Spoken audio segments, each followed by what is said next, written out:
Salut les pirates. Alors, le chapitre 1057 est enfin sorti et on se retrouve comme d'habitude pour le couvrir ensemble. Donc, départ de Wano, dilemme de Yamato et séparation des supernovas, on va couvrir le tout. Donc, pour ne rater aucun détail important, regardez la vidéo jusqu'à la fin. En attendant, avant de commencer, mettez un j'aime pour soutenir la chaîne, abonnez-vous pour rejoindre l'équipage et activez la cloche de notification pour ne rien rater de nos prochaines vidéos. Allez, c'est parti. Alors, le titre du chapitre est Conclusion, ce qui montre qu'on arrive vraiment au dernier chapitre de l'arc Wano et que cette aventure arrive à son terme.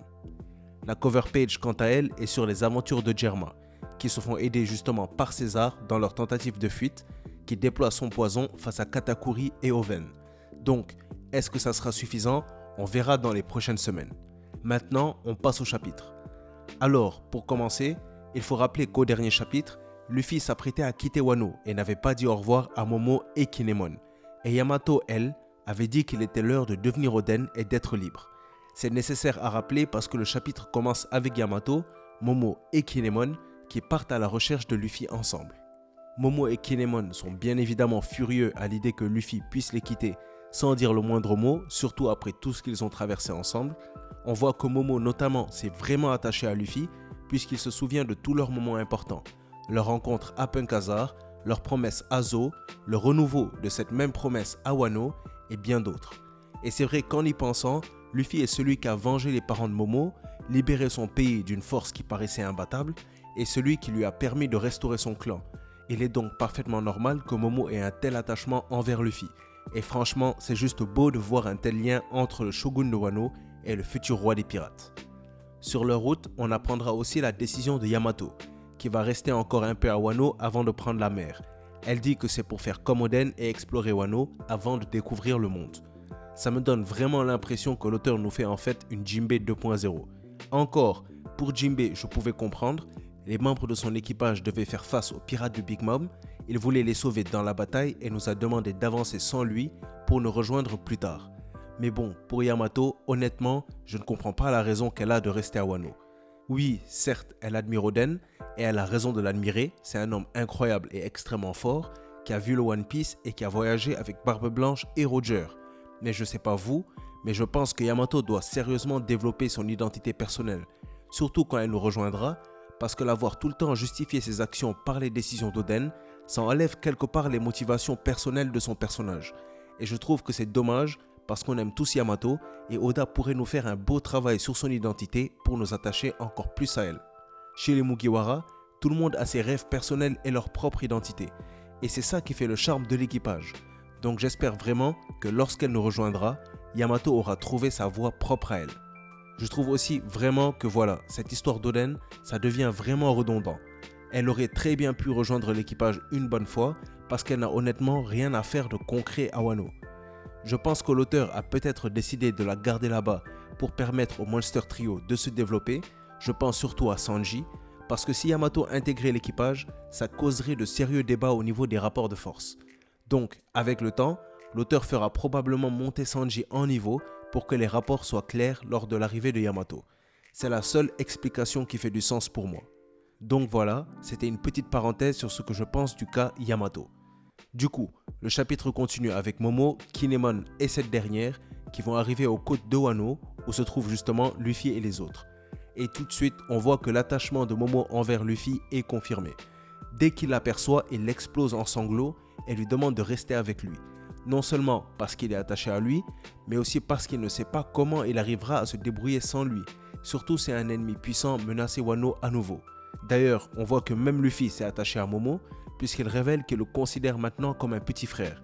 Et pour nous qui avons vu Luffy être celui toujours protégé, prenant le rôle de petit frère, le voir prendre le rôle de grand frère, c'est la preuve que Luffy, qu'on suit maintenant depuis des années et des années, grandit véritablement devant nos yeux et maintenant est le protecteur et non le protégé. Un rôle qui lui va d'ailleurs à merveille puisque Luffy attendait en fait Momo aux abords de Wano parce qu'il a décidé de lui offrir le drapeau des Mugiwara, afin que si un jour un ennemi débarque, il puisse comprendre que toucher à Wano, c'est déclencher une guerre avec eux. Et avec ce qu'on a vu de leur puissance à Onigashima, autant laisser Wano tranquille. Ça nous montre aussi qu'aujourd'hui, Luffy est vraiment devenu un empereur. Il protège des territoires, possède une flotte et possède un équipage digne de ce nom. Ce qui me fait aussi me demander s'il va appliquer la même chose à l'île des hommes poissons, qu'il avait promis de protéger une fois la chute de Big Mom, donc je suis pressé de le voir aussi réaliser cette promesse-là. Luffy nous confirme aussi dans le chapitre que Yamato rejoindra bien l'équipage, puisqu'il dit à elle, Kinemon et Momo que quand le moment pour eux de prendre la mer sera venu, il viendra les chercher. On sait que Yamato prévoit toujours de prendre la mer, donc Luffy reviendra la prendre un jour pour qu'elle continue son aventure avec nous. On a aussi un moment où Momonosuke dit qu'un jour il surpassera son père, donc on attend de voir ça avec impatience parce qu'il s'est quand même placé un énorme objectif. Mais je suis sûr qu'il pourra le remplir. Momo a un potentiel qui est vraiment incroyable. Il a la voix de toute chose, la capacité de pouvoir contrôler Zunisha, le corps d'Oden, le fruit de Kaido et les fourreaux rouges pour l'entraîner. Il pourra sans aucun doute surpasser son père un jour. Et j'espère vraiment qu'on pourra en témoigner. Et après cette promesse de Momo, maintenant c'est l'heure des au revoir. On assiste à la fin de l'alliance de Luffy et Law, une alliance qui avait été créée dans le but de faire tomber Kaido et qui donc, aujourd'hui que c'est fait, se dissout. Law fait comprendre à Luffy que la prochaine fois qu'ils se verront, ce sera peut-être en tant qu'ennemis ou plutôt en tant que rivaux et qu'il n'hésitera donc pas à les attaquer. Luffy n'a évidemment aucun problème avec ça. Comme on dit, les vrais compétiteurs n'ont pas peur de la compétition. Mais il faut que j'avoue quand même que les paroles de Law m'ont rappelé leur rencontre et leur entraide sur l'île de Sabaody, ainsi que ses paroles lors de sa venue à Marineford. On peut s'entraider, mais on reste quand même des rivaux qui un jour seront peut-être amenés à s'affronter. Je trouve que c'est une très belle philosophie qui permet à celui qui a comme fort de transformer ses ennemis en amis, de garder parmi eux des rivaux. Donc voilà, c'est la fin de l'alliance et les Mugiwara se préparent à quitter Wano et choisissent l'itinéraire le plus sûr, passer en dessous de la cascade par le port. Bien entendu, Kid ne manque pas l'occasion et les traite de peureux pour avoir choisi le chemin le plus facile. On connaît bien sûr la rivalité entre les trois capitaines et bien évidemment, ni Luffy ni Law ne vont laisser l'occasion passer et ils vont tous décider de prendre le chemin le plus périlleux, celui de la cascade. Mais en tombant de haut, le regret va vite s'installer sur leur visage, ce qui va permettre de terminer l'arc Wano sur un ton d'humour que l'auteur ne maîtrise décidément que trop bien. On va ensuite nous rappeler les accomplissements de ces pirates à Wano. Ils sont ceux qui ont permis de faire libérer le pays, qui ont fait tomber le dragon Kaido et l'impératrice Big Mom, et qui ont réussi à restituer le pays des samouraïs et à lui rendre la grandeur pour laquelle il était connu depuis des siècles. Et c'est comme ça que l'acte 3 et final de Wano tire le rideau sur l'aventure de ces héros. À travers le chapitre, on voit aussi vraiment à quel point le pays de Wano a changé. On voit que même l'éducation est différente, les mensonges qu'Orochi faisait transmettre à la population sur l'histoire de Wano ont été remplacés par les histoires héroïques des fourreaux rouges et des pirates qui les ont aidés à vaincre le serpent et le dragon pour libérer le pays. On voit aussi que le festival est toujours en cours, que les habitants dansent et chantent tout en mangeant à leur faim et en buvant, comme Luffy l'avait promis à Otama lors de son arrivée. C'est une conclusion magnifique que l'auteur nous donne, en montrant l'évolution du pays après que celui qui porte le titre de Joy Boy y ait laissé son empreinte et y ait restauré la joie. C'est donc bien la fin de Wano et il faut se préparer à la prochaine destination des Mugiwara qui nous sera sûrement bientôt donnée. Je trouve cependant vraiment dommage qu'on quitte Wano sans connaître les primes des autres membres de l'équipage. La plupart du temps, on les a avant la fin de l'arc ou juste pendant la conclusion. Par exemple, à Enies Lobby, on les a reçus avant de quitter Water 7.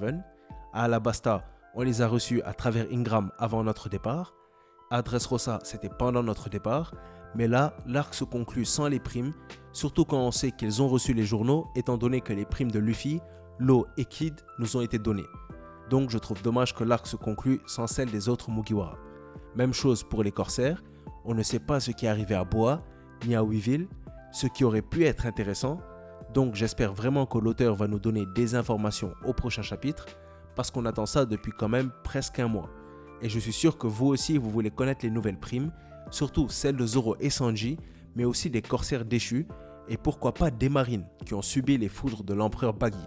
Donc j'espère qu'on les aura bientôt. Je pensais aussi à faire une vidéo où on ferait un retour sur l'arc Wano et on ferait en gros une critique de l'arc. Donc dites-moi si vous voulez la vidéo ou pas en commentaire, comme ça je sais si je dois la faire ou pas. En attendant, dites-moi ce que vous avez pensé de cette vidéo et du chapitre. Est-ce que vous êtes satisfait par rapport à la décision de Yamato? Est-ce que vous pensez que Momo arrivera à surpasser Oden? Quelle est la prochaine destination des Mugiwara selon vous? Quand est-ce que les primes nous seront données et quel est le sort des autres corsaires? Et bien sûr, qu'est-ce que vous pensez de la conclusion de manière générale? Donnez vos avis en commentaire qu'on en débatte. Si vous avez aimé la vidéo ou qu'elle vous a appris quelque chose, mettez un j'aime, n'hésitez pas à la partager, abonnez-vous pour rejoindre l'équipage et mettez la cloche pour ne rien rater de nos prochaines vidéos. N'oubliez pas, si on s'est croisé aujourd'hui, c'est le destin qui l'a voulu. La vidéo touche donc à sa fin, merci d'avoir suivi. C'était Mangamonde et comme d'habitude, c'était un plaisir de faire cette vidéo pour vous. À bientôt les pirates.